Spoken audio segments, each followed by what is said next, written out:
Nakusumisha ifwenga banaremu kusangwa bamwe kabumba tuwalalika mpaka kwamtashiwa mushilo kutetemuka kugira muri umuna w'umunanwe nukutenishe byose kukumva cyego cyaraperwa nisumisha mulwani yasenge amatwakani Yesu n'abatambyi bose kabumba yasama kayanse kuachibira kwa Kristo Yesu twafweni kabumba kureke cyego tukate chenje katika mitima yetu kushira kwa kulapa muri Kristo Yesu. Amen. Tunawasalimu katika jina la Yesu. Mungu awabariki. Tunapokea mshirika kwa Yesu tunamshukuru Mungu ambaye amekuwa pamoja nasi kufika muda huu. Watu wote walesa wa mapambano ifwe kufika kule Rwanda. Tunawakaribisha na ninyi kwenye neno la Mungu. Kanshi na ngome yetu alisengela kuchego cha kwalesa. Kwa muda huu somo tunalopenda kujifunza ni somo linalohusu maisha ya familia. Kila mmoja yuko kwenye mazingira ya familia. Baba, mama, vijana, watoto wote tunakaa ndani ya familia.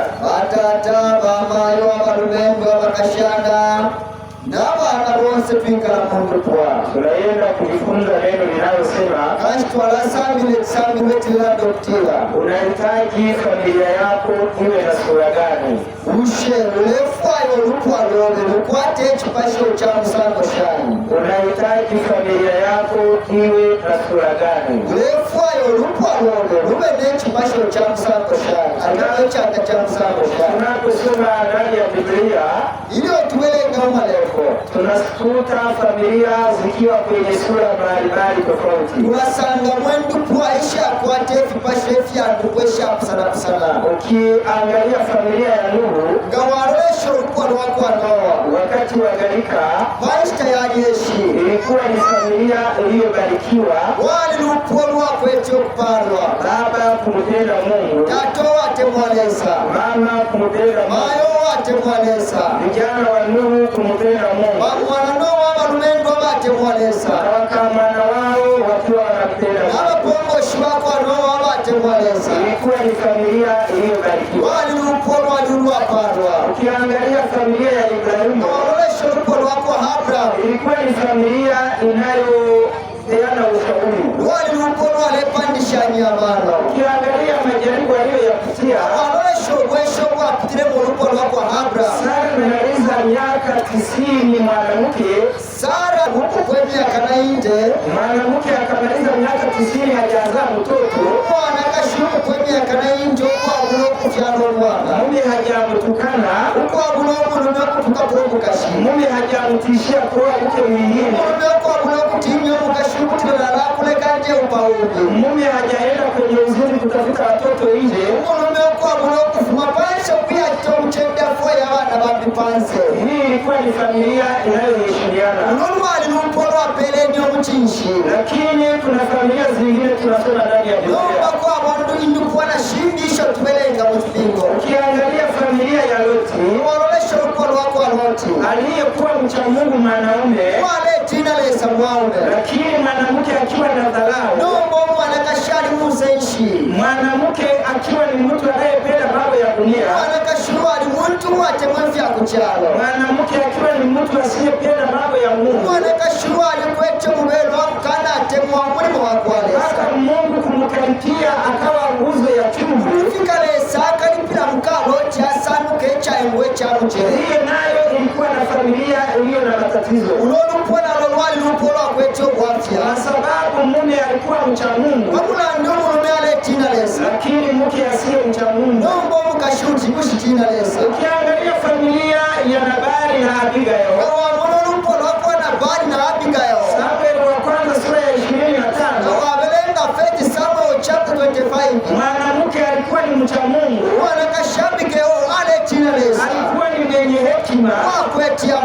alikuwa ni mpole, alikuwa ni mkarimu, lakini mwanaume akiwa mlevi, mwanaume alikuwa na ubahili, anayewanyima hata watu maji ya kunywa, mwanaume usiyemwonyesha kosa alielewe na kutubu. Mungu alimpatia siku 10 za kujitafakari. Baada ya kuona ameshikilia upumbavu wake, akamkaribia.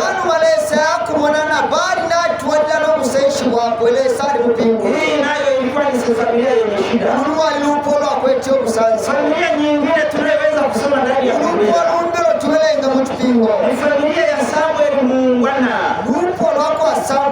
aliyesimama ndani ya Israeli akiwa mzee.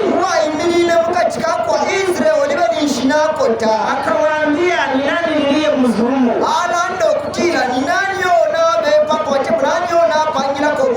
Ni nani niliyemlazimisha? Niko mbele ya Mungu mnishitaki uongo niliyowatendea taifa nzima.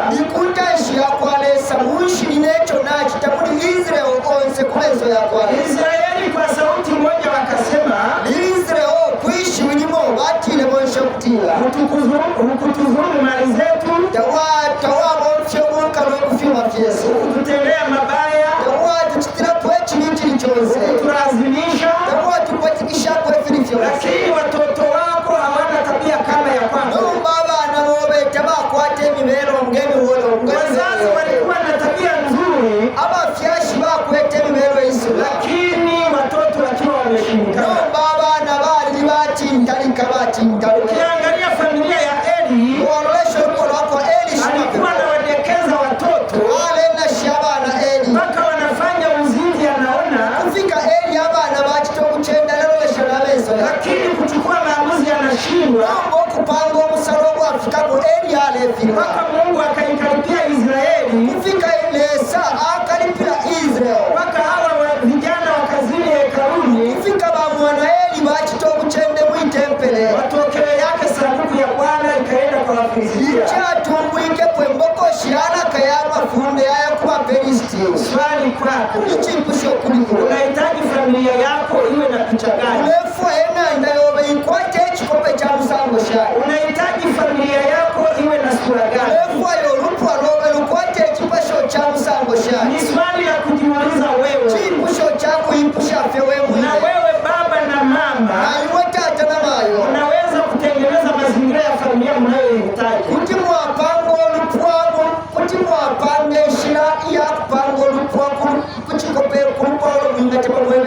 Katika mipango ya Mungu ili kutimiza furaha ya mwanadamu,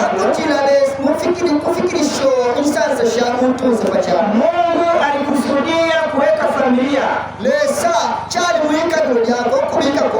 Lakini unahitaji familia yako iwe na sura gani?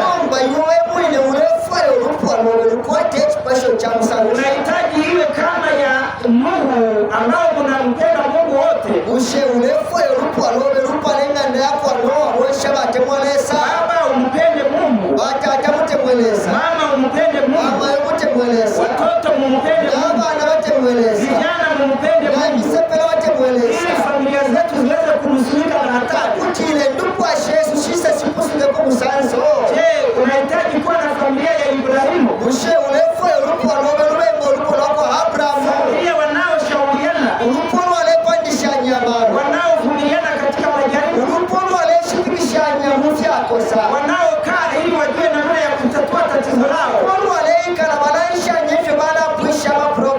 Au familia yako ni kama ya Rutu. Wewe mama, si uenda mume wako anampenda Mungu, lakini wewe umekuwa kama mke wa Rutu. Uenda umheshimu mume wako, uenda umheshimu mambo ya Mungu, uenda unawafanya watoto kumdharau baba. Familia yako ina sura gani? Au una familia kama ya Abigaili? Wewe baba uliyeko nyumbani, uenda ukawa umekuwa kama mali, unamtesa mke wako, unachusha mkashio, pesa za familia unaenda kunywa bia, ndala masharu pola mkuina Mungu alwa, umekuwa mbinafsi, wabo waitemwa, umekuwa mlevi, miwali wachako, umekuwa mwizi unayeibia familia, wali wakabola na ulengilo lupwefi n'icyuma cya familia yako ina sura gani? ulupwalobe chipa shoshi wako, wazazi mlioko hapa wabafyashi mwebalipa mwende mwadekeza watoto kama alivyofanya Eli. epa limbi mwali na shabana ngefyo Eli hachitile, Yawezekana watoto wako wanafanya uzinzi unanyamaza. epa limbi abana bowe banachitomu chende washimati kamenzo, Yawezekana wanaiba unawafumbia macho. epa li abana bowe baleba walulashako, Yawezekana wanatukana majirani unawatetea. epa li abana bowe banatuka banemba bobe ule inina kubana bowe, Familia yako ina picha gani? ushorupwalobe chiko penshi wako hata Mungu amepanga familia iwe furaha ya mwanadamu. esa achilengo olupwalube jinsanza ya muntu. Mwanzo sura ya pili Tendeka chapter 2 mstari wake wa 18. verse 18. Neno la Mungu linasema, Bwana Mungu akasema, Efe Yehova atile si vema mtu huyu awe peke yake, ekisima omuntu kubayeka nitamfanyia msaidizi wa kufanana naye. ekukitiraka fo wayana nankwe Lengo la Mungu ikabiro lyakwaneza ilikuwa ni kutimiza furaha ya kyali mwanadamu. kumfikirisha ensanza sha muntu pakyalo Duniani kuna mambo manne yanayomfurahisha mwanadamu. no kyalo kyakwata efintu fo ifirenga omuntu kuba wansansa. Jambo la kwanza ni kula. Icha namba 1 kulya, Jambo la pili ni kuwa na kazi ya kufanya. icha namba 2 kukwata emirimu yakuronda, Jambo la tatu ni kupumzika ukiwa umelala. icha namba 3 kuntusha kwakulala obushiku, Jambo la nne ni kuwa na familia, icha namba 4 kukwata abana ng'olukwa, kuwa na mke, kukwata omukazi, kuwa na mume, kukwata omululu, kuwa na watoto, kukwata abana, kuwa na wazazi. kukwata Hilo abafyashi. ni jambo linalojenga furaha ya mwanadamu. Twikikula ensansa ya muntu nze pakyalo, Neno la Mungu linaendelea kutuambia, amaleko yatwena okulanda okutiira wakati Mungu alipomletea Adamu mwanamke, lintulesa aletele Adamu mwana kashi, Adamu aliona sura yake, Adamu aloleshe mwana kashi amuna mwekyata kyakwe, akasema huu ni mfupa katika mifupa lero yangu, atira ili lifupa mwifupa lyani ni nyama katika nyama yangu, munofu wange ataitwa mwanamke akeetwa omwana kashi kwa maana amechaguliwa, ametolewa kutoka kwa mwanamke. afunishiwe okufuma omwange. Mungu alipoona Adamu ametambua hilo, Ilo lukulesa aishile okutila Adamu aishile eki Mungu naye akasema, kulesa atile kwa sababu hiyo. bamulandi waiki Sababu gani? mulandi Kwanza umetambua hiyo. bantu waishiwa omwana kashafuma muliwe Wanaume wote mmefahamu hiyo. abaume bonse mwalishile ekyo Unapomtazama mke wako ngawalolesha omukasho unaona sura gani? kyakanshi kintu mulamu omukasho Unaona mfupa wako, ulamona mwefupa lyobe unaona nyama yako, ulamonamu omunofu obe unaona sura yako, ulamonamu ekyata kyobe au unaona ni kitu lingine. nangu omulamu ekintu kindi mumukashi obe. Mungu akasema kwa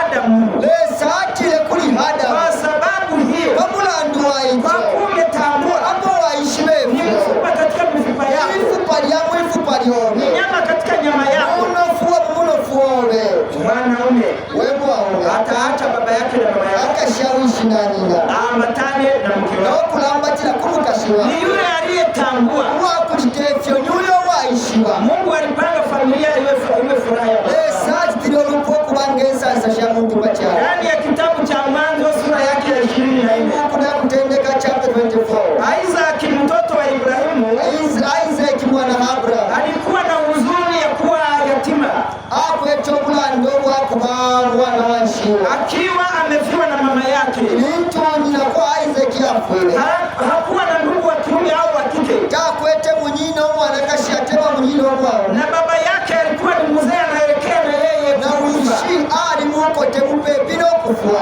Isaka akiwa na huzuni. ilo Isaac akwete obulanda pabulanda wafo yakwa nyina Biblia inatuambia maneno yafuatayo. Bible yalanda amashiwaya Mstari wake sura ya 24 mstari wa 67. verse chapter 24 verse 67. Hebu tusikilize neno la Mungu linasemaje. Bible yalanda okutira nao Isaac aingishe Rebeka mwihema lyakwa Sara nyina kabiri abulile Rebeka nao aishilebo omukashi wakwe kabiri Isaac amutemwa Elio Isaac asansa mwenge pano mayafu yakuwa nina. Neno la Mungu limesema amalembo yalando kutiwa Isaka alipooa Isaac ni mtu wa upile. Huyu mwanamke akawa ni mwanamke mzuri. Huyu mwanakashi aba mwanakashi musuma mwenye tabia nzuri. Kwete misango isuma aliyemaliza huzuni ya Isaac. Waishile kuisho ulanda wa mume wakwe Isaac. Mungu amepanga familia iwe maeneo ya kuondolea huzuni. Sali pango elupo kubangenche ndeya kuisha po ulanda kumuntu. Huzuni ya uyatima wako iishe. Ulanda wa bwana bwa nshima wowe ulingile bwapwa. Huzuni ya umaskini wako iishe. Ulanda wa bupina wowe ulingile bwapwa. Huzuni ya masumbufu ya kazini ukifika nyumbani iishe. Ulanda wa kushupi kwa kubili monga wafika panga ndaba mukashiwe ulingile bwapwa. Lakini tunashuhudia familia nyingi nomba tuwalishiningishe ndukuwe shingi nyumbani kuliko kuwa mahali pa kupumzika. Anga ndabo chifulo chako wapanchende ya kutushishapo Amekuwa mahali pa mzigo. Baba nomba ninchende ya fisendo Nyumbani kuliko kuwa mahali pa kufurahia. Anga ndabo chifulo chako waninchende ya nsansa Amekuwa mahali pa kukimbia. Baba nomba ninchende ya kubutuka po Kuona mume wako usikia umetulia moyoni. Kumona mume wawe muchifulo chako tusho kutima usekelele ufwe mwe. Kuna wanawake wanaume wakirudi kufika nyumbani mwanamke moyo unapiga. Baba anakashiba mume ngabo na fepana na muchifulo chako sansa mukomu kashiatu lumukachishi changira muhanganda. Kuna wanaume wengine nao wakiwa kazini wanajisikia amani. Kwa baba umeba monga bachiri kumilimo bala yumfo butende. Lakini masaa ya kazi yakiisha nasema nitaenda wapi? Koloko shamili monga shapo wala impishadiku isoko na ala ya ikala. Kuna wanaume wana utulivu hapa kwenye mkutano kwa muda wa wiki nzima. Ujaba umebe shile mkutusha buli ino kampu meeting muli 7 days bala ikala batusha. Lakini nyumbani hapakaliki. Nomba ngabwela kunga nataka ya ikala hiyo. Kwa maana nyumbani hakuna usalama na amani. Ngabwela bakaya ikala fye bulu buli no kusana na bakashiba. Familia yako ina picha gani? Ulolu kwa lobe lwa kwake chikopenshi. Je, unataka kuipatia picha gani? Ushe ulefwe ulupwa lobe ulupele chikope cha msango shari. Tunatakiwa kuwa na familia nzuri. Ulingira tukwate ndukuwe chisoma. Lakini duniani kuna familia za kulaumiana. Naomba buli chino chalo kulindu kweshile ikala kwati shasuni shashenkana. Katika uzoefu wa mazingira ya nyumbani Kulingana no nechimelo shochamba yanga. wanawake wengi wanalawama juu ya waume zao. Wanawake wengi wanalaumu. Abana kashiba abengi bala irishanya kwa lwe babo. Kuna mwanamke mmoja Kwa mwana kashiba. aliyetoa mawazo yaliyokuwa moyoni mwake Kwa mwana kashiba wa pelela ngurushi ili ali mumutima wako. kutokana na namna gani mume alivyokuwa amemsumbua. Kulingana lefyo mulume ale muchurusha. Baba, munisikie kwa neno hili. Matata Mungu fikishe pali lishiwe. Huyu mwanamke Uyu mwana kashiba. alimwambia mume wake maneno yafuatayo. Aye bero mulume mashiwe aya. Ni maneno yanayosema, Mashiwe lela ndoktira. mume wangu hatari. We mulume wangi umusanso. Kuna wanaume wengine nyumbani ni hatari. Kwa baba ume baba umusanso panganda. Mwanamke anamwambia Umwana kashiya mwewa. mume wangu hatari, We mulume wangi we musanso. ambaye umezaliwa na utu wa kale. We wamchalwa no runtu wakale. Mimi mke wako Nemu kashiyowe. nilikuwa sina habari. Naliwa buloku ishari nyingi shiwa. Huyu mwanamke alijipatia jina kwamba nilikuwa sina habari. Uyu mwana kashi aipeleshe yakutila ishaishiwe. Wakati ulipokuja kunichumbia Ndio waishile mkumkobekela. sikujua tabia yako. Shaishiwe mibelo waba nayo. Kuna wanawake waliokwenda kuolewa Kwa baba anakashaba utwa. lakini bila kujua habari za moja kwa lingine kwenye tabia za waume zao. Kwa buloku ishiba chimone chinayo kwe mibelo ya mulume wakwe untwelea mkupu wako. Mwanamke akishaolewa Umwana kashinga upwa kofinga na upwa fye. anakuta mwanaume ni simba, Asanga yuko upwa nikuka na muteguwa. anakuta mwanaume ni mbinafsi, Asanga umome aliitegwa. mwanaume ana matusi, Umome wa musalo wanseleshiku. anapiga ngumi na fimbo, Umome wakume fikoti na mapikuni kashiwa. alafu anafikiria kurudi nyumbani inamshinda. Helo atontonka nyofuwela kunga enda kuimara kona fikosa. Kuna wanawake waliojeruka moyoni. Kwa baba anakashi ababa bache no mitima ya. Huyu mwanamke akasema akasema uyu mwana kasharangira amashwa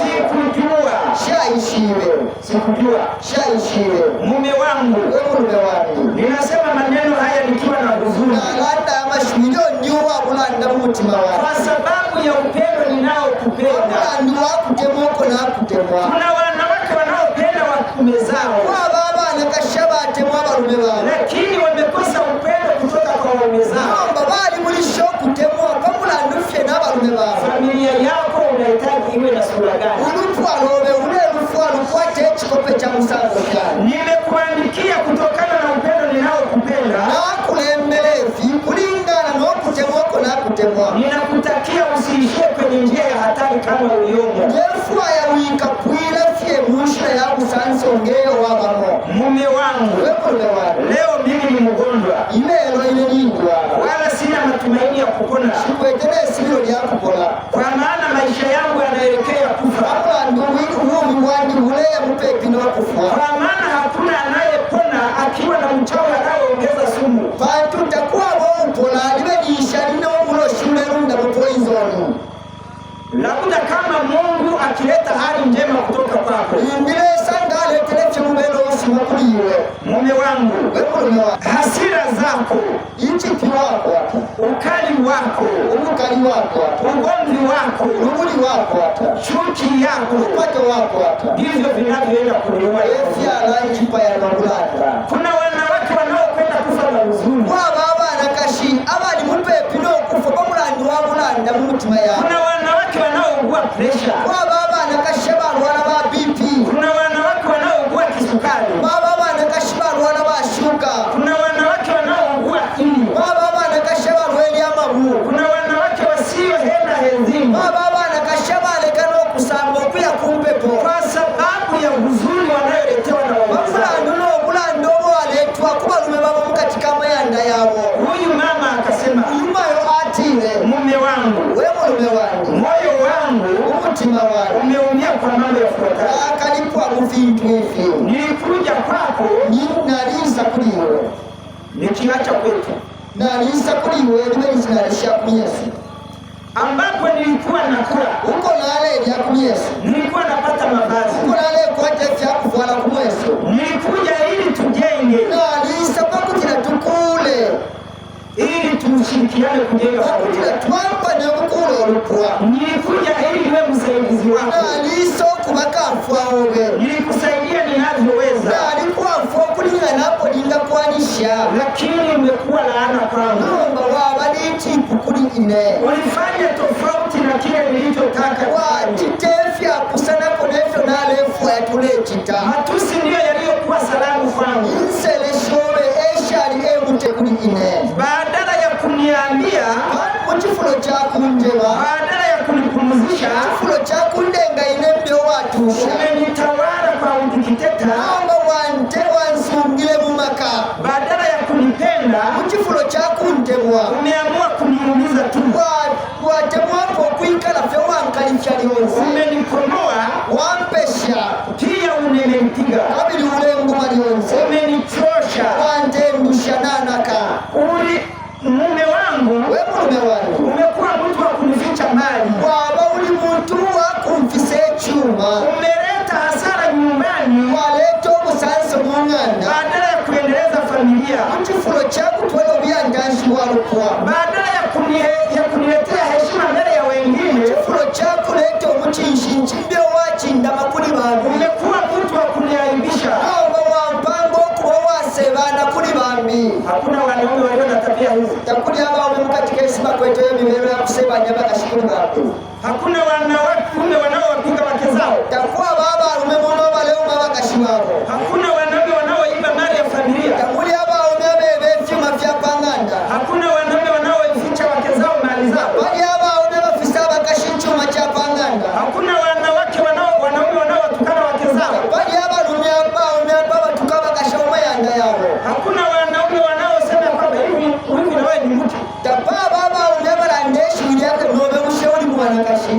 Kuna wanawake ambao wanaenda kufa kwa huzuni. uli abana kashi abana afwemfwa pamulando wabulando waletwa kubalwa, Kuna wanawake walio na magonjwa yasiyoweza kupona. uli abana kashi abafika bakulwala wele aya shinga pola mpaka wewe mwanaume ubadilishe mwenendo. Kano fye wewe uchinje mimero yobe. Tofauti na hapo utaleta hatari kubwa. Mulefye waraleta usanse umunganda mumobe. Hatari ndani ya familia hailetwi na wanaume peke yao. Usanse umunganda atamuletwa fye kuba umebeka iyo. Kuna wanawake nao ambao wameshindikana kama mke wa mtu. Baba na kashina boba chintala abafika kwa kubanga mukaloti. Mwanaume mmoja alikuwa na ndoa ya namna hiyo. Mume alikwete chombo cha kuyo msango. Wakati anapoenda kufa na huzuni, ilitumwa nao alea mkufa kula ndapo isapangana. Na yeye aliandika barua. Na huyu mume aliyepeleka hata. Naomba wanawake msikilize hii barua ya mume wako. Baba ya mfwe ingerate alembele mume wake. Barua ya mume wako uliyemsumbua kwa miaka mingi. Ingerate ya mume wake mtu washi upapa miaka hii. Siku atakapoenda kutoka pumzi za mwisho moyoni atakuwa katika mazingira haya. Umushiku mtu akalekelesha kupema mwelo wa kulekelesha akafula mjisituation. Huyu mwanaume alikuwa amepata magonjwa ya kumuua. Huyu mwanaume alina kwa chama mwele ya kumipaya. Aliyoletewa na mke wake. Yama mwele ya letewe kumume kukashwa. Mwanamke aliyekuwa anamtendea vibaya. Mwana kashwa lele tefya bipa kumume wako. Katika mfano huu mlififya kumwela kwa. Huyu mwanaume alisema, huyu mwanaume alembele kutinga. Mke wangu, wewe kashwani. Nina mwanamke anaitwa mke mwenye kula vinono. Huyu mwana kashishina yako ale mtoa na kashwa kulefya na. Hapa kuna wanawake wanaopenda vitabu. Panyama na kashwa tembo kulefya roa. Kuna wanawake wanaopenda samaki hapa. Panyama na kashwa tembo sana sami. Kuna wanawake wanaopenda nyama hapa. Panyama na kashwa tembo sana nyama. Kuna wanawake wanaopenda maandazi na nini na nini. Panyama na kashwa tembo vitungua na fimbi na fimbi. Huyu mwanamke ndio ilikuwa jina lake. Huyu mwana kasheshi na yako bale mwito kuroa tembo fiano. Yawezekana ni wewe, kitabu kinasema huyu, lakini yawezekana ni wewe. Ndivyo kulela ndapani huyu mwana kashinomba bwana kukipasangwa ni wewe. Kama ukikuta tabia hii unayo, wasango kukila hivi wewe wena ukwata. Ni wewe unayeambiwa. Ishi niwe balewa. Mume wako anasema moyoni. Umume wewe alela ndefi mumutima wewe. Mke wangu anayependa vinono. Wewe mkashimani wewe atemwe fiano na atemwe fiano. Mwanamke uliyezaliwa kwa baba anayeupa siongei kwangu. Umwana wewe mkashana wewe afyewe kuli wizo aleitwa.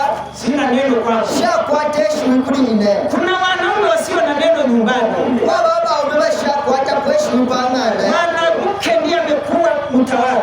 Uyu mwana kashewa bana umbadika tungulu la wanganda. Kama mama umejifanya kuwa mtawala nyumbani. Wewe mwana kashinda walipango kubaka tungulu la wanganda yote. Umeleta hatari nyumbani. Walileto musanso panganda. Mwanaume akaendelea kusema, Mwana hata dokulando kutiwa. Mimi mume wako nilijitahidi.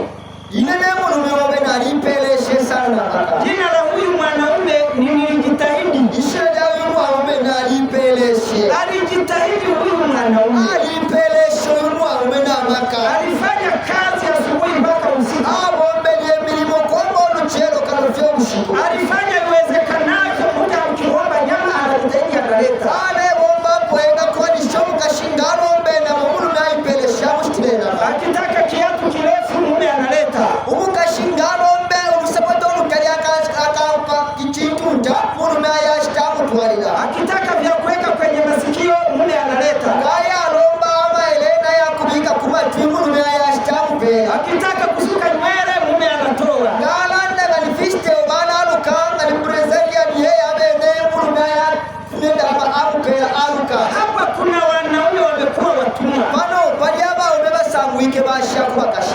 Hiyo ni shida nayo iliyoko duniani. Omwache muri muri kino cyaro. Hiyo huzuni ilikuwa inaenda kumuua mume.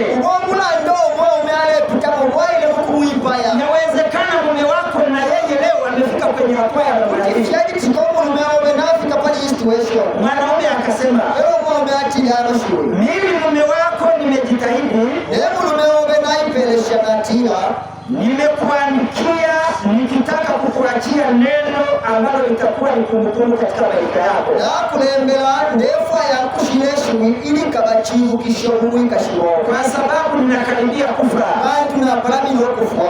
Kifo kinanisogelea sana. Kwa na impalama. Zaidi ya wale wana kwenye kitanda kimoja, kuchilapani baliaba lala kumtanda umo, na hakuna njia ya kukipona kifo hiki takulile nshira yako kusura kuli yinfua isipokuwa njia nisiyoijua. kano fieshira weshishiwe, Na hiyo njia labda ukibadilisha tabia yako. neyishira kano fieli mbinga winga chinje mubero wabelamo, Mke wangu, we mukashi wangu unajua nawishira nimefanya kazi, wewe ukiwa hutaki kufanya kazi. na leo mbe milimo nimeishoka ulefu ya kuomba Wanawake wavivu, msikilize neno hili. mweba anakashiba mbokoya mufwefi, mweba anakashabanangani mufwefi, Mwanaume anaenda kulima, uwome ya mkulima wewe ni nyumbani. yuwashana pangana na utambalala Akirudi ngabwela unamwambia na kuni hazipo. amwe batiboshe temushireko na karo kunteko nekunina kumabwelevyo Kuni zikifika inkuni ngashafika unasema na maji yameisha. wele nkuni mwachitamuinolobe nkuni umbage tamuna yapo Halafu kichwa kinaniuma mimi, nemulini walo mutwe halafu na mgongo. nomusana ulenkalipa Kuna wanawake wanabuni magonjwa baba nakashaba ishiwo kupanga amalwele ambayo hayapo. ayota malwele amalwe yakupanga fye Kwani unafikiri duniani hayapo? mwe mule Wanawake hawa. abo banakashiba musangwe kumuchalo tabalimo Halafu hao abo bene banakashi wanakuwa ni wanafiki, bali bali baba kaitemwe sana wanajua kuongea kasauti kazuri. mali ishiba kalishuka kubikila bukule kabeka tiomwaome Kuna wanawake wanatumia kasauti kamata. kula baba nakashiba lafwe akalishiwa katerela akasimamu winge katiro mume wako Halafu akishamshika hapa mkononi nomba ngafika bakwika tomume wako anakuonyesha alicho. ero akula ngana mvintu wao Huyu mwanaume ndivyo alivyokuwa naishi na mke. uyumu waume efyale ikala mkashi wako Neno linaendelea kusema, malengo yatwele kutila nimefanya kazi peke yangu. na libombe na lebombe milimoneka Anaendelea kusema atila mke wangu, wewe mkashi wako unajua ya kwamba nimefanya kazi bila msaidizi. walishiwo kutila na bombe milimo kwa kulewa kunjafua Mzigo wa maisha, nimebeba mzigo wa maisha, na sende visendo vya mwikashi na wewe ukawa mzigo wa nyongeza. nobe waba uli kisendo chamba sela Kuna wanaume wanabeba mizigo ya maisha, ababa ube basende visendo vya mwikashi halafu mke anakuwa ni mzigo mwingine. ebona kabiri umukashinawo aba nomba chisendo chanso nsisha kurundi ukapakupa visendo vingi wasendo Mwanaume anaendelea kusema, mwone atila uliponiingiza kwenye utumwa ilo wanjingishe mubusha mwanzoni ulitumia lugha nzuri. ilo wanjingishe mubusha patamba wanu wabumfesheshi milisuma Wanawake wengi wanapoenda kuingiza wanaume wao kwenye utumwa, abana kashabeni ili mtu balea mkuingisha abalume balumusha anaanza na kasauti kazuri, balamba notuma shimutusuma baba fulani, ashiweno mpenzi wangu, batemwiko bana anaanza na uto tusauti, balamba nototuma shiwi halafu akikuweka kwenye meza vizuri, nonga nishale kubika patebo bwino huna namna. nishimawena bakukwishira Anaendelea kusema, wewe atila mwanaume, unyuma umeatila ulipoleta hapo kasauti kazuri, iyo waletereka lyakalishiwa akasima na mimi nilikutumikia kwa furaha, na ine nalyambile okukubombera munsansa nilirundika mali wena nalirundika efyuma na wewe ukaanza urembo, nobe wamba okulayemba okulamulika bwino urembo wa kucha, okuyemba kwamala urembo wa masikio, okulemba kwamatwi urembo wa nywele, okuyemba kwa mushishi urembo wa mavazi, okuyemba kwa vyakufwala kujionyesha, kwilanga kukomesha wale waliosema ni maskini. kupesha balyabalemuleka nabo bakira obwikashi Nilikupatia mpaka ukanikamata kweli. na likupeleke wakabile kanove wankwanisha okunjikata Ulipomaliza kunikamata, wapwishe nomba okunjikata watitikisha obwikashi walianza kunipeleka kwenye njia nisiyoijua. wambile okuntwala kunshireoshaishile Niliishi bila kuwa na dalili ya yoyote ya kwamba mimi ni mtawala nyumbani. nalikele obwikashi bwakula okwishiwa okutila linelo kateeka pang'anda Nimefanya kama mtu aliyepewa dawa. na wombele kwati muntu aperwa omuti Nimefanya kama mume aliyelipa koliokolio. na ikele ng'omono obalisha kolyokolyo Zimeandikwa ndani ya Mwanzo sura ya 30 mstari wa 14. vyalengwa mukutendeka chapter 30 verse totini ewalengo akoliokolio.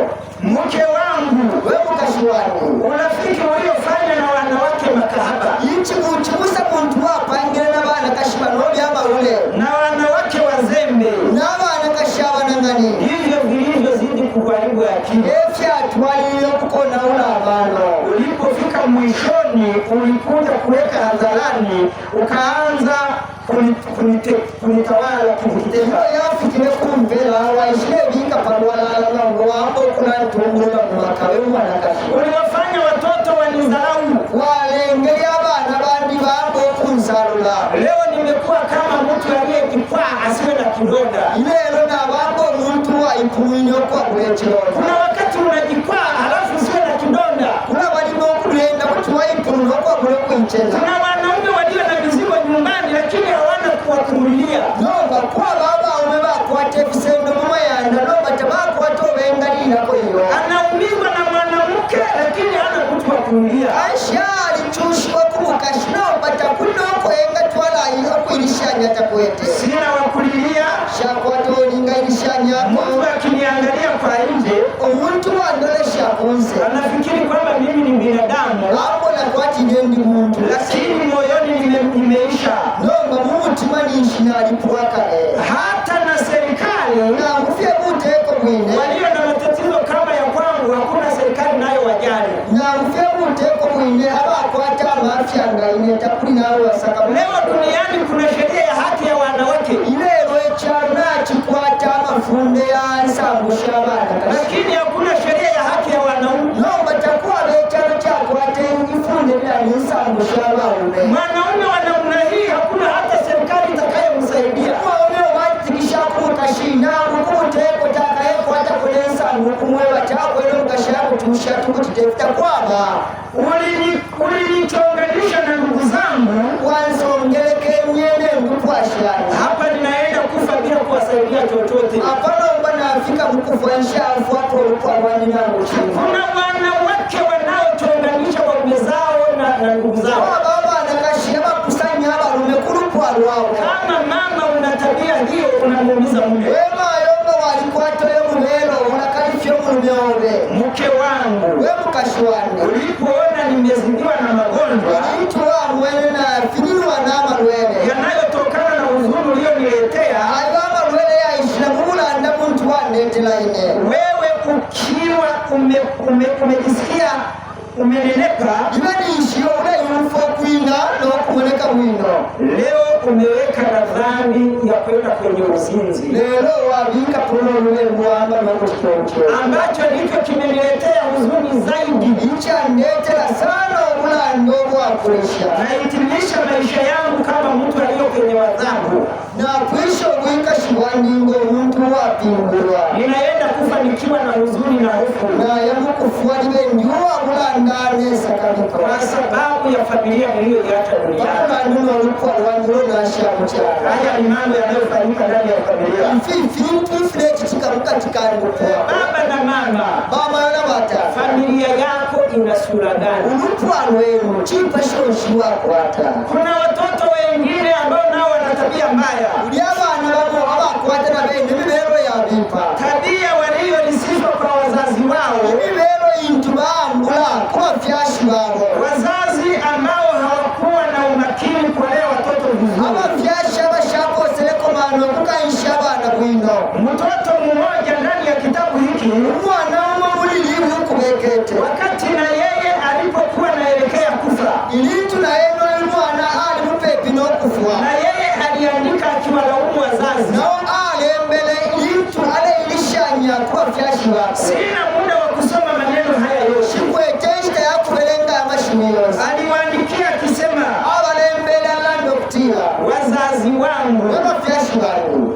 ninaenda kufa. Na ya mkufua. Naona Gienome na nisubiri. Nimbo na kuongena kulendolela. Huyu mtoto alikuwa anasubiriwa na Gienome. Uyumwana alelo lelo anengena. Anaona hana namna anayoweza kukwepa. Amwene tapani nefe wenga chitabu kwepe infwa ile mulolela. Huyo mtoto alikumbuka namna wazazi walivyo mlea vibaya. Uyumwana ayibukishe ifya bafyashi tabamu kanchishe munjile isuma. Akamwandikia mama, Elo ale alembele banyina ninaenda kufa, wema yona ya mkufu, lakini kutokana na malezi mlionipa nongo kupitira mufyo mwansi ongerefe mwankanshi huyu mtoto uyu mwana aliwaandikia alembele abafyashi bako kutira wazazi wangu, abafyashi bangu ninajuta kwa sababu nilizaliwa na nyinyi. wetande ilishanya pakusanga okutera fyewe kuli imwe. Mimi mtoto wenu inene mwana wenu ninayeitwa nimefia nyumbani, newe eshine lyakutira nafwira pang'anga nimewasalimia kwa huzuni kubwa, nemiposha mulando obukalamba kwa sababu ninaenda kuangamia kwa sababu yenu. mulando nalaya mukufa mulando abafyashi bangu. Ninahuzunishwa sana kwa sababu sikuweza kuchagua wa kunizaa, na ndiuma kulanda ndiuma kalipwa sana pakusanga okutira nshasalile abafyashi abenga mfyala. wewe mama, wemayo unajua namna gani ulivyoniharibu. waliishi waife wangu wanaula Mama, sikilizeni, bamayo mumfikishe haya ni mashitaka, watoto watawashitaki aya mashiwi ayo abana bakamise batema bakamisosera wakati wanapoenda motoni. ilintu bakalaya mumuliro mukupya Watalaumu wazazi. bakayishanya ku bafyashi babo. Soma kitabu cha maandiko ya awali, ubelenge writings mwisho wa ujumbe wa malaika watatu. impera yambira yakwa malaika Watu watalaumiana. abantu bakayishanya kuli muno munakwe. Huyu kijana anasema, uyulo mendo atira mama, unajua wemayo walishiba ulivyonilisha sukari, ifyo wale mpera bashuka ulivyonilisha pilipili ifyo wale ndishe pipi na vitu vingine vinavyoamsha mwili. efintu fimbi fyale inyomubiri Ulinifanya niwe mtu wa kula nyama. wandengere kuba omuntu wakulano kugendama Kwa nyama ulizonilisha nimerisi hasira kuna mesho wandishe shiminangula kwekipiro na ukatili ambao unaniangamiza. okunkalwe ewalenga inyopya kumuliro Navyo ulikuwa unanipa kila wakati, kila dakika. nefyo mwale mpera kinashita kina mineti Nilikula kila dakika, nalelya kina kashita kina mineti nikuleshita nikafanyika kuwa mtu asiye na utaratibu, kyalengere ino okukula mubero wabule okukwata odeisima mtu asiye na akili timamu. omuntu wabule okukwata amano yafikako Wakati walipokuwa unafanya hivyo, ilintu wale kitinefuwemayo baba na yeye tata nawo alikuwa ananywesha kwenye pombe. ale mwishako obwalwa Naomba msikilize, jefa mufu shitaka la mtoto kwa mama, ifyo yumwana ale ilishanya kuli banyina sukari unazokulisha mtoto wako, unga muntu mpero omwana wawe nyama na samaki unazokulisha mama, isabi naenda bashintu mpero omwana wawe dagaa unazompa mtoto wako, apenta muntu mpero omwana kesho wawe anakuja kukulaumu. mailo akesa ilishanya kuntanshiyoro Kumpa vyakula kila dakika, kumupera efyakulya omwana esitane esitale mtoto wako akienda kuangamia atakulaumu wewe, omwanelo akaya mumuliro akayilishanya kuli wenyina halafu lawama kwa baba. ombe etipu kuli wishi Baba na yeye alikuwa ananiwesha pombe, tata nawo ale mpero omwalwa halafu mkanifanya kuwa mtu asiyewezekana, asiyeshauriwa. elo mwandembo okukula n'omubero akukana atungulwa ate n'okufundwa Nimekuwa mkatili, na fikire pe okukula omunkalwe nimekuwa mtu mwenye chuki, na kulile n'omuntu akwata olupato kwa sababu mlinizaa mkiwa katika hali ya mazingira ya chuki. bakulanjulwa mkyere libe nishi muli mumubero wa lupato. Ninakumbuka baba yangu namna gani ulivyokuwa huniadhibu nilipofanya makosa. nayibukisha mwetate efyo mwalendekeresha okwabula okunkalipira n'okundumanga nalufyanya pang'anda Mama alipotaka kunikaripia, wewe baba ulikuwa unapinga. bamayoli nti balefoyo okunkalipira mwetata mwale bakalipira bamayoli naikata kumwana Na mimi kweli nikawa mgumu. naine mutishinkana kulilowashikuwana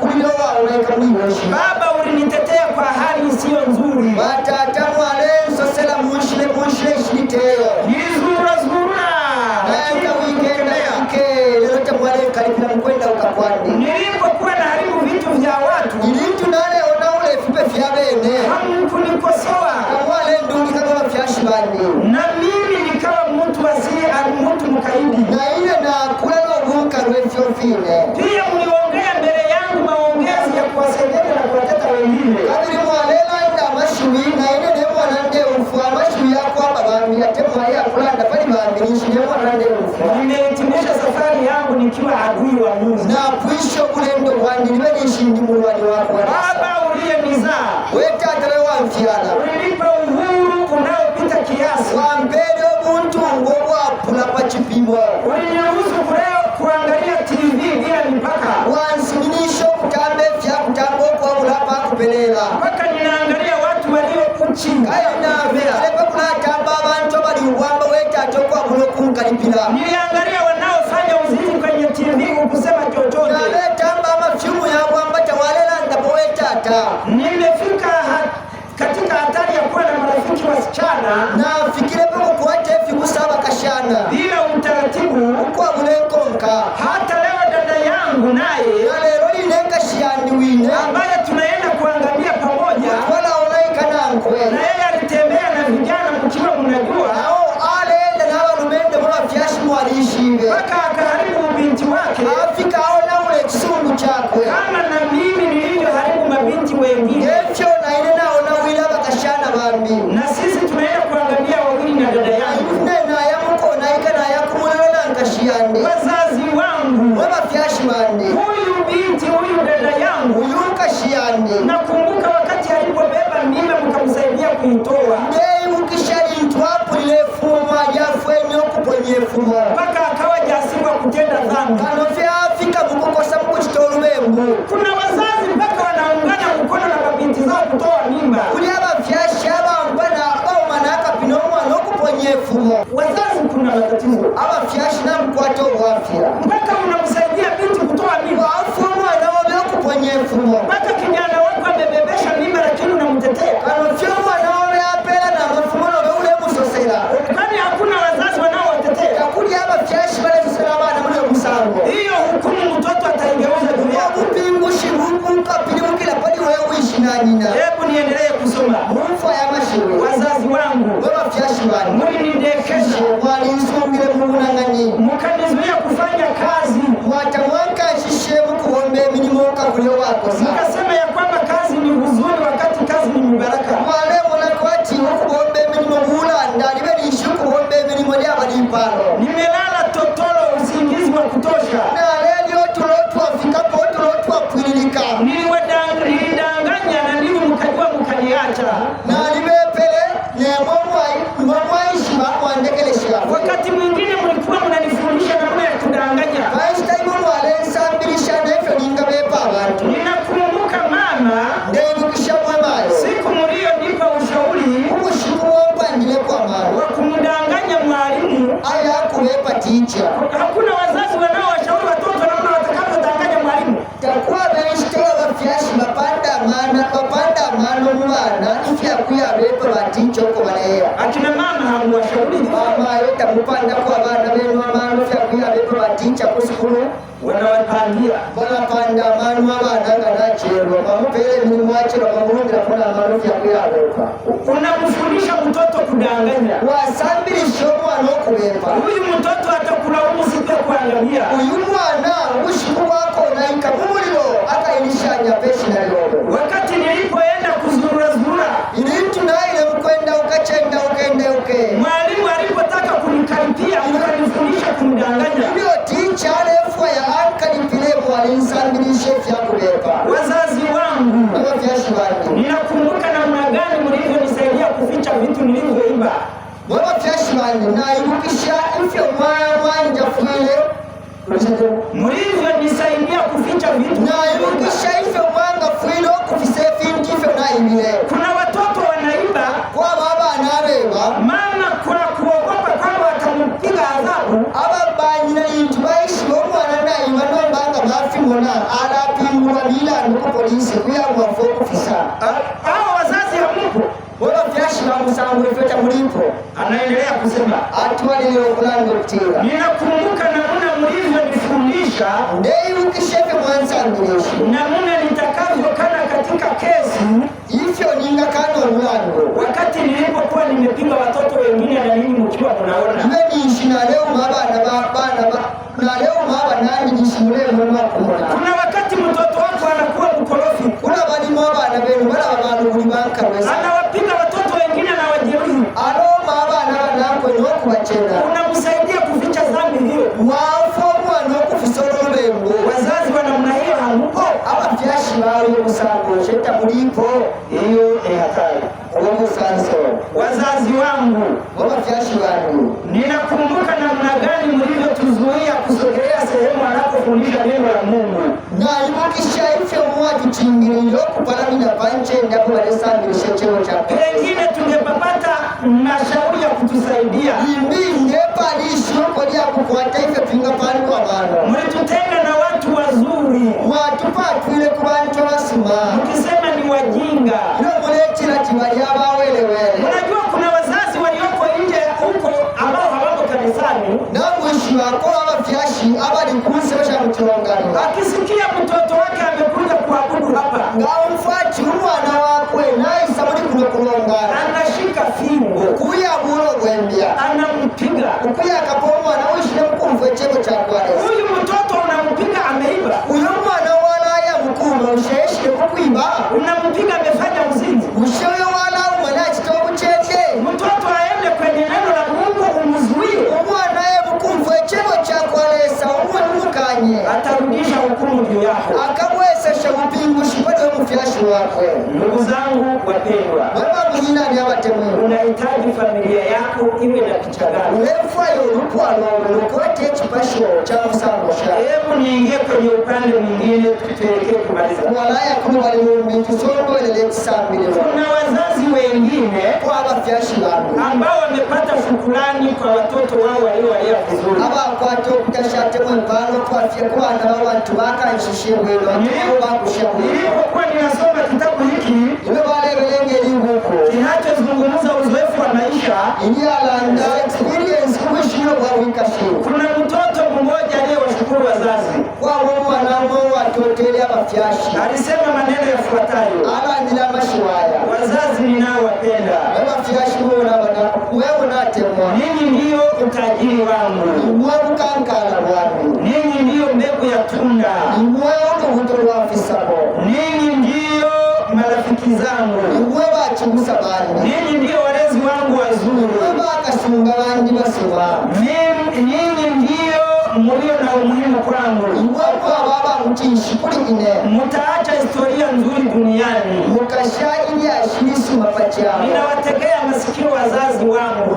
nakulateya amatu yandiko bafyashi bandi Mlihuzunika sana kwa ajili yangu, mwakwekyo bulanda pa mulandu wangu mmenipenda upendo mwingi. mwalintemu okutema okukalamba Wazazi wangu, abafyashi bandi kaeni mtulie, kaleni mutushi na mimi kazi zinazobaki nizifanye. naine emirimu eshishere nalabo Unaweza kuwa na furaha gani tubakwata ensansa shamusango mtoto akikwambia mama, leo usiende kulima, mwanangako bati mayelomuyaukulu miaka yote uliyolima nikiwa shuleni imetosha. myaka intu mwali malintu naliko sukulu awenayiyana nainenga Mama, leo usiende jikoni, ayolelo mwimpitira kuchikini ulivyopika nikiwa mtoto imetosha. iyo mwana impikero nali umwana wamunono fyalininga filyafinde Kuanzia leo usibebe ndoo ya maji. malelo wemayolikasenda baketi wameshi Umebeba maji muda mrefu. walisenda meshisteitali Hiyo ndio inatakiwa kuwa kauli ya vijana, fyo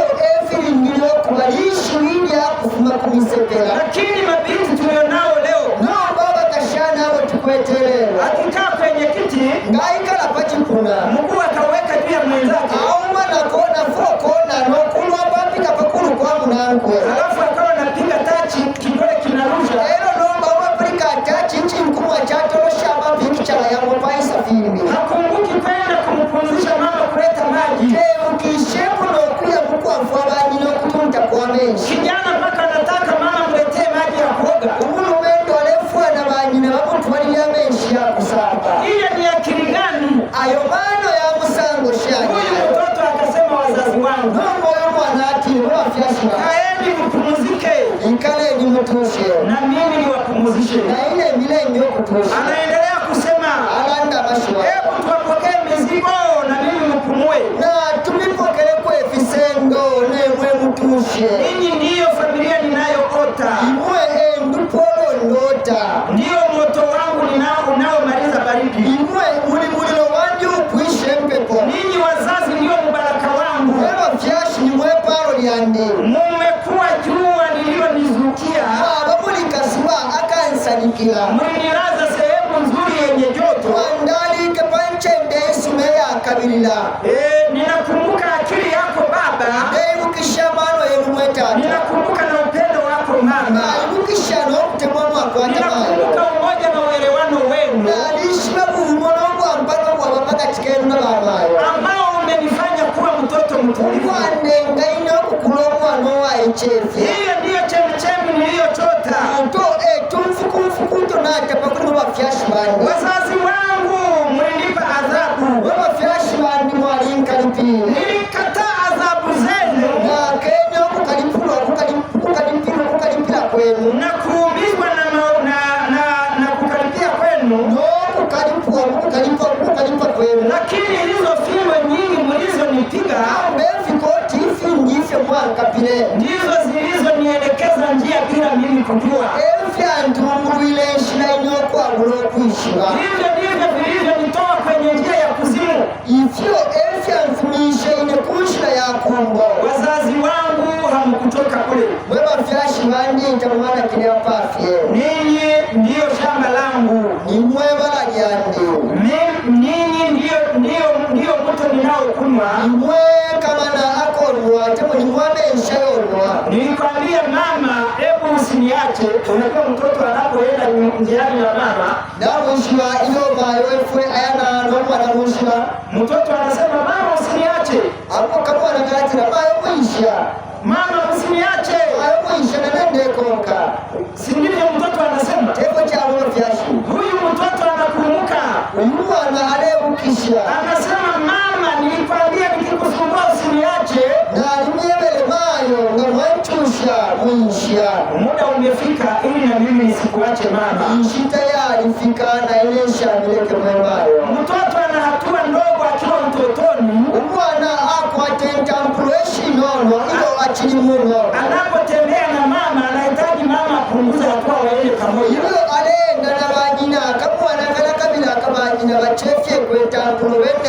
Huyu mtoto amekumbuka siku hizo za utotoni,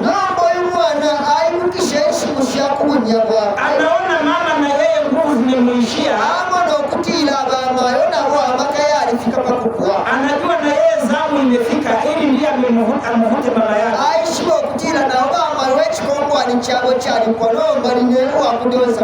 Leo sitasema kwamba mama nisubirie, bali mimi nitakusubiria mama. Wazazi wangu mmetimiza maisha vizuri, mmezeeka ikiwa bado mnawahitaji,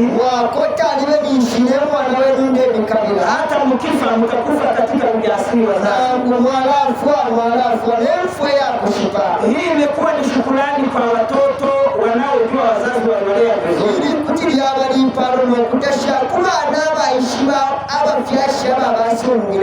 Kuna neno lingine ninalotaka kulizungumza.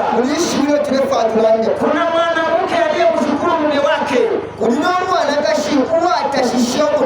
kwa sababu ya mema ambayo mume amemtendea maishani. Wanaume wanaweza kukushukuru. Kuna mambo mazuri amtendea kiasi kwamba anaweza kukushukuru.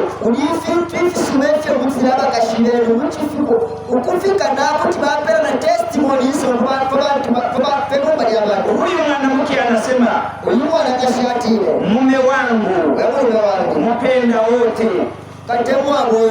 Huyu mwanaume alikuwa ni katema wa wote. Mimi mke wako, tabia njema, tabia njema. Nimehitaji kukuandikia barua hii kwa sababu nimeridhika na upendo wako. Mimi sikutaka kuwa kama wanawake wa leo ambao hawashukuru.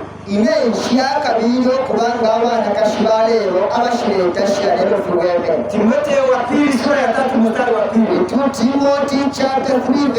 Wanawake wa leo hawashukuru. Lakini huyu mwanamke alikuwa na tabia nzuri ya kushukuru mume wake. Mume wangu, niliolewa kwako nikiwa nimetoka kwenye maskini. Iwe ni ishina fumile kulupolupina. Mwanamke alikuwa ameolewa kwa mume akiwa kwenye familia maskini. Ulumwana kashi au pilwe kuwa umbelesha kulupolupina. Nilikuwa nimetoka kwenye familia ambayo sio ya watu waliosoma, watu wajinga. Na fumile kulupwa kushali abantu basambila lelo abapanshifye. Lakini nyinyi mlikuwa matajiri. Yomba imamu wali abakanga. Mlikuwa watu wasomi. Imamu wali abasambila. Mume wangu. Wewe wangu. Mwanzoni kulikuwa na vitu vingi vya kunitenda na wewe zaidi ya 1000. Ukutendeka kwali vintu vingi mukumala kwali vintu vingi vyali finga patula kuliwe ukutila pali 1000.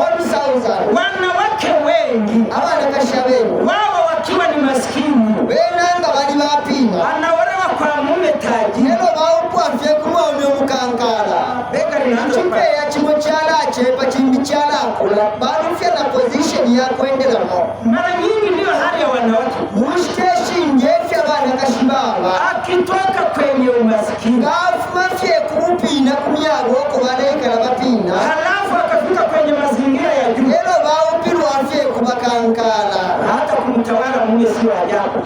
Nokutungulula okulubeka chili chako saiwe Zake sio ajabu. nokumpatula kuma kulupwa lwalweta chili chako saiwe. Huyu mwanamke yeye anatoa shukrani. Eno imwana kashiyale pelo kutoka. Sisi tulikuwa maskini. Ifwe twali abapinga. Tulikuwa sio wasomi.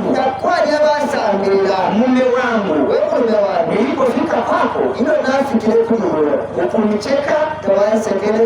ukunilaumu, Tawainishevye kuliwe. bali uliniinua, Lero walinsongwele. ulinifundisha, Walinsaminisha. ulinipumzisha. Wanengele kutosha. Niliugua muda mrefu, Na lwele paistentali. ulinivumilia, Walinshipikishe. ukanilea kama mtoto mpendwa. Wansungile ngomwana watemekwa. Nilipokuwa nikifanya makosa, Ilo nale rufyanya. nilipokuwa nikiharibu vitu nyumbani, Ilo nale ona ule fintu panganda. ulijifanya kana kwamba hujaviona. Wale impanga kwalita ufimwelefu na wanaula. Wanaume, mke kuna mambo mengine atayaharibu, huo umejifanya kama hujaona. Wema umekulifimu ukashikuti ya rufyanya. Nomba mulindilo kula impanga kwalita ufimwelefu ya rufyenye. Ukijipanga kwenda jikoni mara kwa mara, Wa impanga wakuya mukufainisha niweze kuchikini.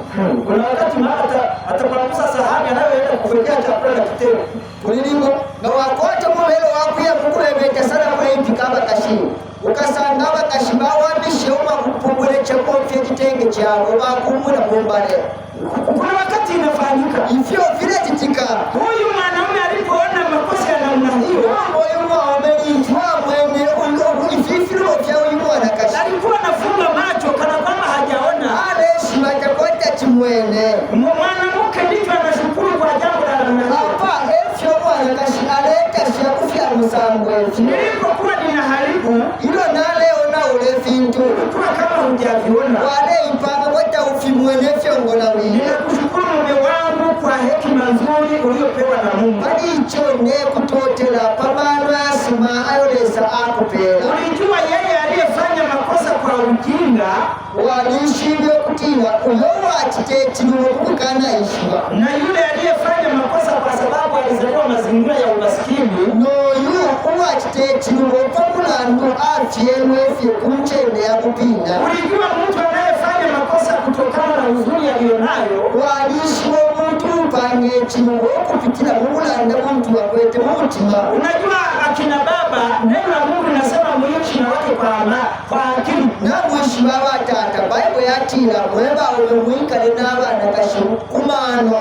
Huyu mwanaume alikuwa na akili hiyo, Uyu mwaume alikwetayo amano. kwa kuwa mwanamke ni chombo kidhaifu. Bantu mwana kashi chimpe chanaka. Petro wa kwanza sura ya 3 mstari wa 7. 1 Peter chapter 3 verse 7. Mke wako akiwa hedhini siku za wanawake, Omwana kashinga likumpe kwalesamba. anapoteza madini ya chuma. Ulaba manenero zya hayoni yalafuma mubili wakwe. Usipokuwa na hekima, Nombanga taukwetia mano we mwaume. utamwachia kazi za kupika, Ukamulekelele milimo ya kuimpika. umwekee na nguo za kufua, Umupele nefya kuwasha. umwambie nakwenda kuleta mahindi. Wewe nokuyaleta kwa mataba. Ukija utakuta hata kazi moja hajafanya. Wawela walasanga taragomba kuve na muchimo. Ukiwa na akili nzuri hutaleta ugomvi.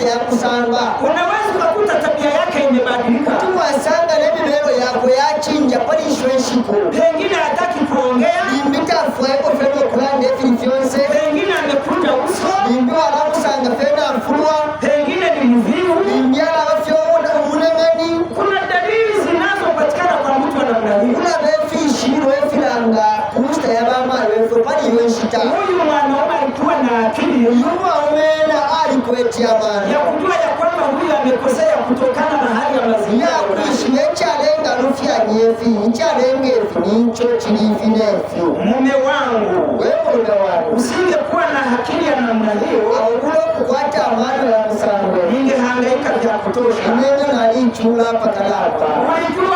Ulijua kuchuja mashauri uliopewa. Walishwa kukufunza teko kukufunza mwendo mpanda maruo wapelwa. Isingekuwa hivyo, ngate hivyo. Mashauri ya mama mkwe wangu ambaye ni mama yako. Ngate hivyo, ukupanda mama kwa wapongo shibani. Abari mbaba fiashimobe. Ambaye anaitwa mchonganishi. Aba tuwaba kakusanya. Kuna mama mkwe ambao ni wachonganishi. Waba wapongoshi abakusanya abantu. Anataka kuchonganisha kijana wake na mke. Abafwaya kukusanya mwana wangu kumukashi wako. Huyu mwanaume alikuwa anajua kuangalia. Nongo yuwaume alikweche kubero wakuishile cha msanga. Kama haya maneno ya mama ni kuchonganisha. Tuishima ayana shimele yeta babayo yako mkusanya feno mkashi wangu. Pamoja na dada zako waliokuwa wanataka kunifukuza hapa. Ngombe imefene nkashishoresha refo yokunta mfia pale. Hata ndugu zako nolukwa mfielobe. Mume wangu. Wewe mume wangu. Walikuwa wanatoa sababu au mashtaka yanayotaka kuonekana kuwa ya ukweli. Wale pela marizoni kumo mumeobe kumo kuri mwebo ayale kambo kumulewa tifishi nkaefyo chita. Lakini walikuta una akili timamu. No baba lesango kutina na mkwata mano ayafika. Mimi na watoto wangu ulitujali sana. Inena bana bandi mwali tusakamene. Hata na familia yangu ninapozaliwa uliwajali mume wangu. Lupo alwanyoko na afyalwa mwali tusakamene. Walipenda familia zote mbili kama vile jina lako lilivyo. Mwatebenwe ndupwa shose shibilinge fyeshi na jerudiaba. Katika vita vya maisha Mungu luigwabu ikashibuna. Umetutangulia mbele ukaweza kutuongoza njia nzuri. Mungu luigwabu ikashibuna mwatangile kutanshino kutungula msheshima. Ulikubali kubeba majukumu yanayohitaji nguvu. Mwasubini okusende milimo yaleka milwa makayeni.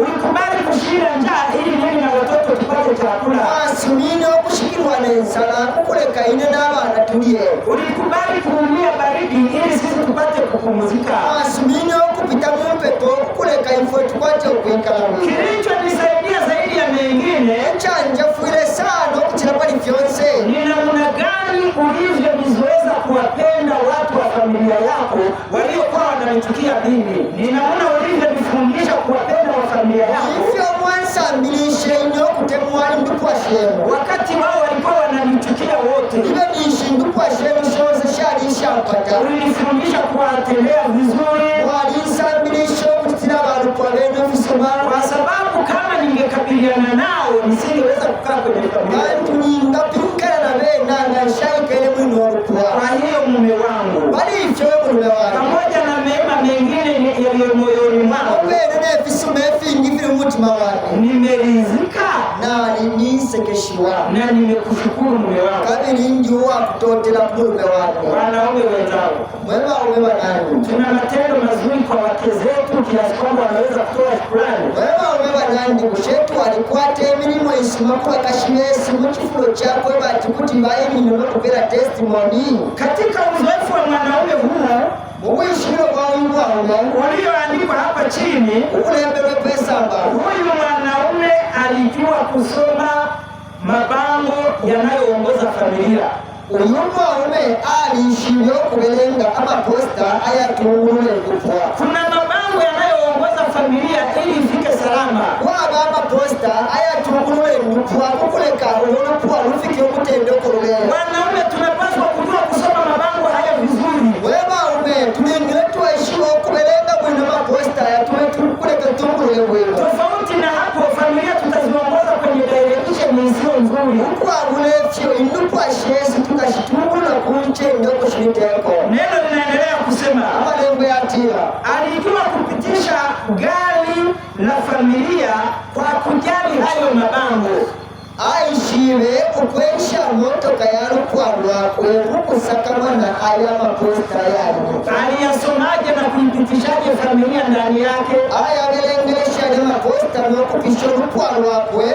Ambapo alikuwa anaongoza familia, hapo ale tungulo rukwarwa. Akifika mbele anakuta barabara imefungwa. Hapo afika pantanshi ya sango musebona wisarwa. Hakulazimisha. Tapatikishe. Kuna wakati hajasikia hayo maneno yanayomwambia. Kuna walimo ni mbinyo mkashore tala ufecho ulewe hapo. Kuna wakati anakuwa hajakuelewa. Kuna walimi mkashinao landa kumkashino batala kumfatishimecho ule pilibula. Kuna wakati faida iliyoko mbele mke anakuwa hajaiona. Kuna walimo kuti walande chintu profetika kumakunta nshuka shitala imona. Familia imefika mahali ambapo barabara imefungwa. Ulolu pwani ishi wafika panchende hapa ni musebona wisarwa.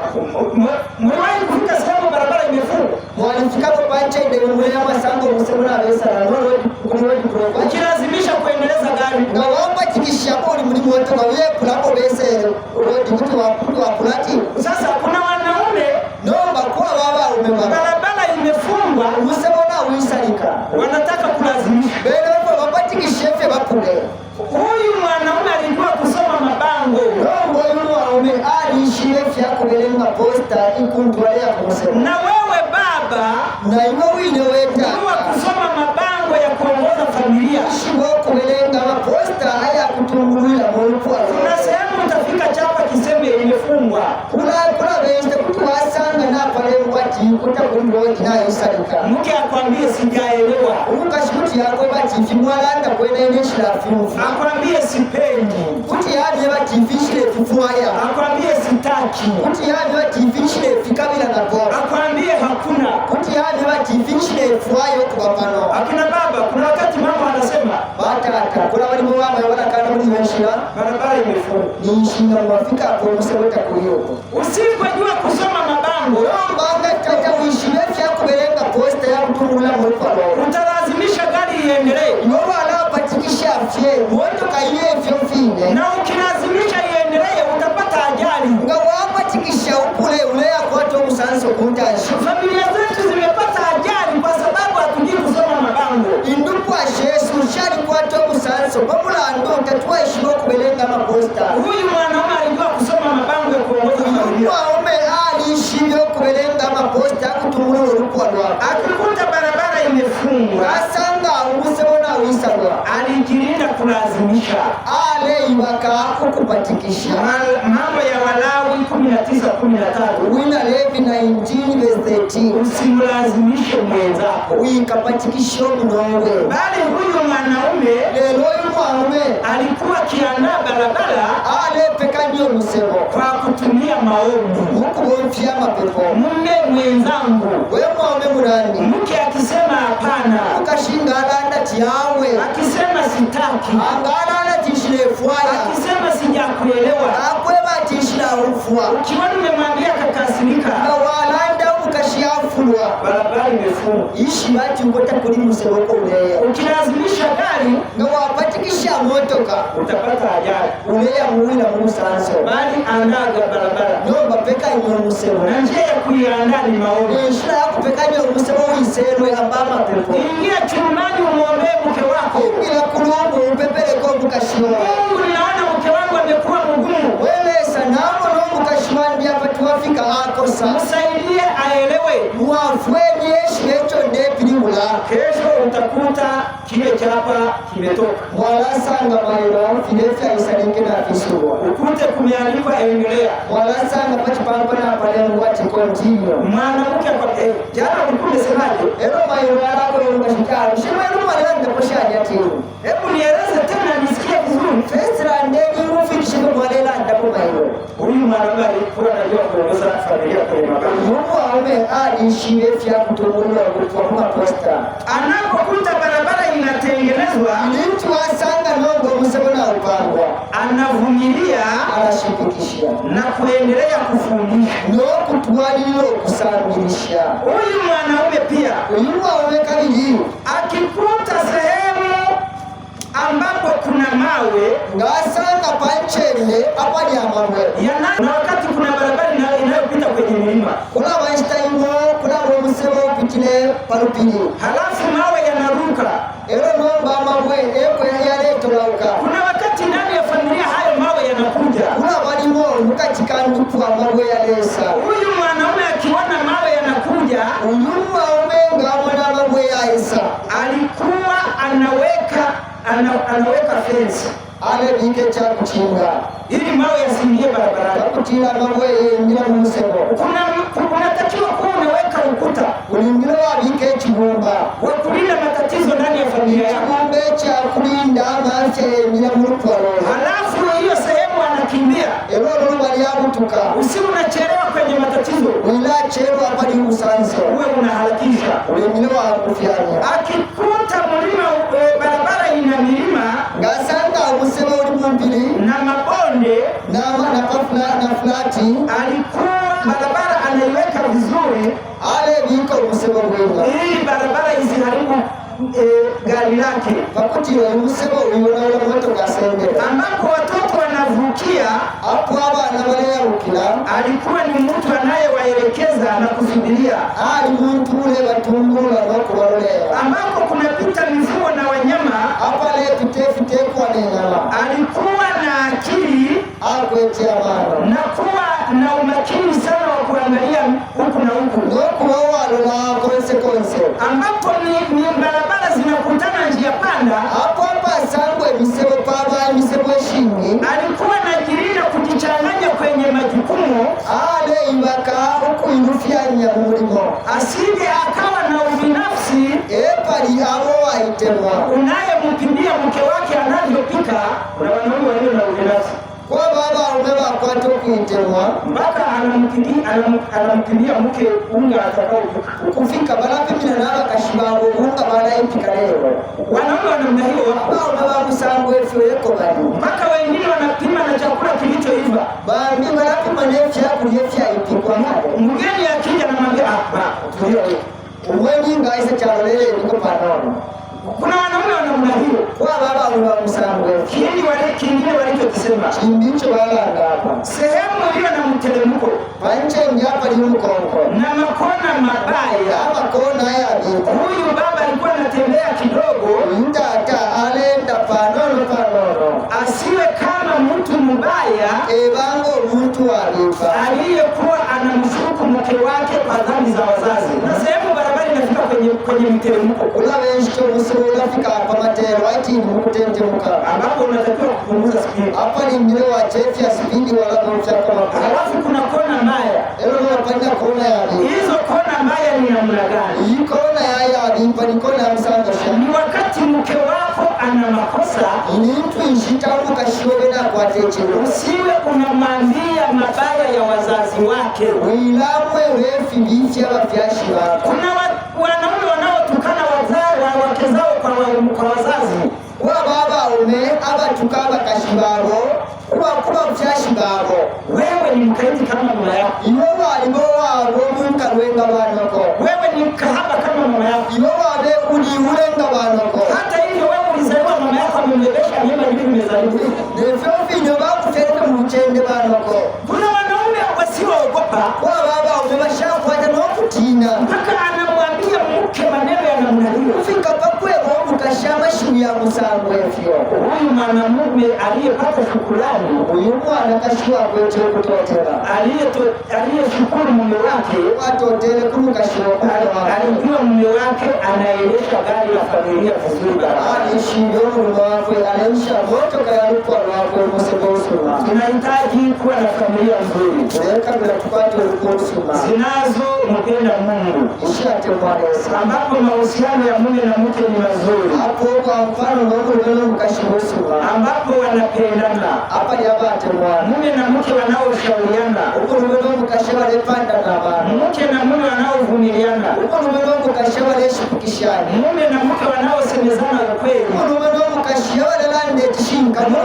Mume na mke wanaotunziana siri. Uko numero mukashaba lesunga leka. Mume na mke wanaokosoana vizuri. Uko numero mukashaba letungura ngusuma. Mume na mke wanaojua kuombana msamaha. Uko numero mukashaba ishiwo kulombana ubwele. Mume na mke wanaofanya kazi kwa pamoja mali wakikusanya pamoja. Uko numero mukashaba ishiwo kuombela pamoja efyuma bale kolonganika pamoja. Mume na mke wasioimbiana.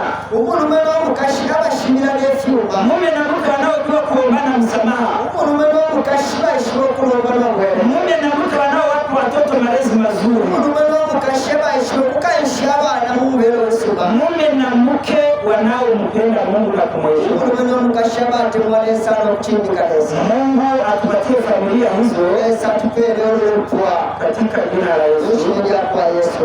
Amen. Hallelujah. Amakaya mfungu yeraye yachine ukuba kwechanono yane bafurila Jehova ni kwenda ile tuchangelela muhunwe na Mziyoni